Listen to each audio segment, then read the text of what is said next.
Career పరంగా ఈ నెల సానుకూలంగా ఉంటుంది. బృహస్పతి 10వ ఇంట్లో ఉంటాడు.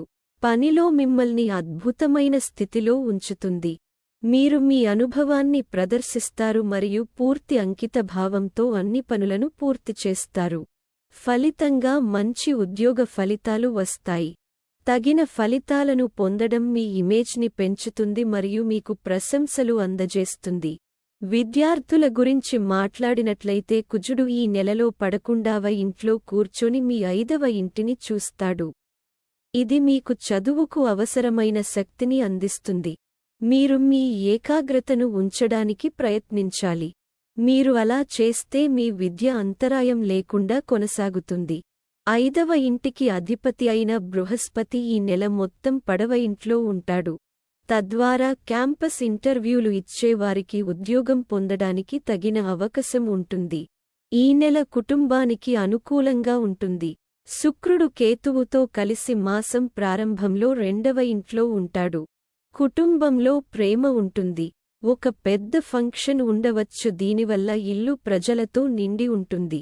కుజుడు 11వ ఇంట్లో కూర్చొని మీ 2వ ఇంటిని చూస్తాడు కాబట్టి ఇంట్లో ఉన్నవారు డబ్బు కోసం కష్టపడాల్సిన అవసరం లేదు మరియు ఇంటి ఆర్థిక పరిస్థితి అనుకూలంగా ఉంటుంది.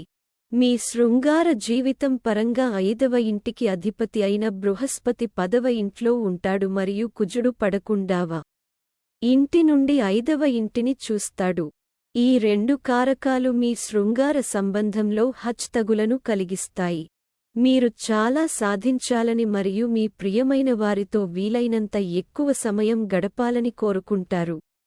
అయితే పరిస్థితులు అలా చేయకుండా మిమ్మల్ని నిరోధిస్తాయి.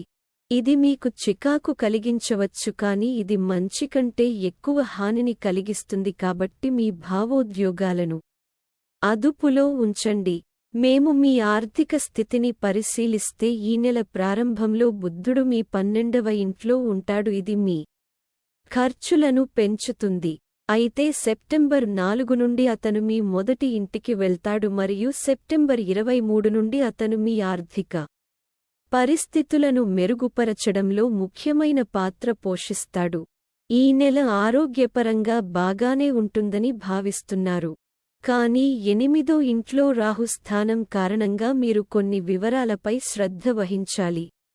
అవసరమైన ప్రయాణాలు విపరీతమైన అలసటను కలిగిస్తాయి మరియు శారీరక బాధలను కలిగిస్తాయి. 2వ ఇంట్లో కేతువు మరియు 8వ ఇంట్లో రాహు ఉండటం వల్ల మీకు ఫుడ్ పాయిజన్ వచ్చే ప్రమాదం ఉంది. కాబట్టి మీ ఆహారాన్ని సరైన నియంత్రణలో ఉంచండి. పరిహారం: ప్రతిరోజు రాగి పాత్రలో సూర్య భగవానుడికి అర్ఘ్యం సమర్పించండి. For more updates, subscribe our channel.